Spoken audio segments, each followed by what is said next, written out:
Speaker of the United States House of Representatives Nancy Pelosi has joined Senate Democratic leader Chuck Schumer in calling for the removal of President Donald Trump. Her statements come following unrest in the U.S. on Wednesday, which led to 4 deaths and many others injured. President Trump has been criticized for inciting his supporters to storm the Capitol building. In a media briefing on Thursday, Ms. Pelosi says impeachment could be considered.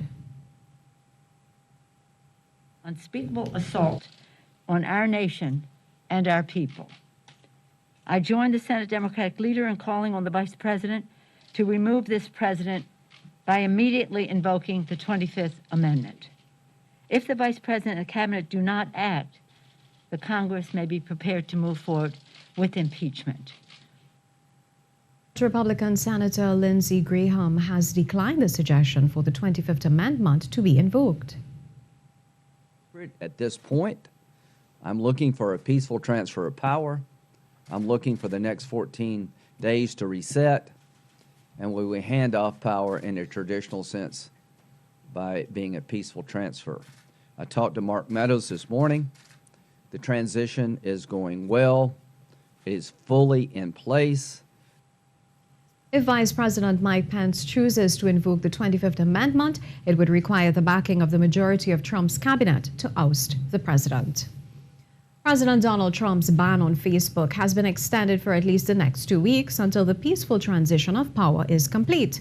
In a social media post on Thursday, Chief Executive Officer of Facebook, Mark Zuckerberg, said the shocking events of the last 24 hours demonstrate that the president intends to use his remaining time in office to undermine the peaceful and lawful transition of power. Trump reportedly posted a video to Facebook, Twitter, and YouTube on Wednesday supporting the rioters before telling them to go home, and also repeated claims of election fraud. Mr. Zuckerberg said Facebook had removed the posts because they judged that the effect would provoke further violence. The social media site had originally imposed a 24-hour ban on President Trump. Chairman of the Caribbean Community, CARICOM, Prime Minister Dr. Keith Rowley, said the community is deeply saddened and concerned at the unprecedented scenes that unfolded at the Capitol building in Washington, D.C., USA, during the certification of the votes of the presidential elections by the U.S. Congress. He said the storming of the U.S. Congress was a gross affront to democracy and the rule of law in a country which has been viewed as a leading light of representative governance the world over. Dr. Rowley said CARICOM looks forward to the restoration of order and the continuation of the process of transfer of power in a peaceful manner.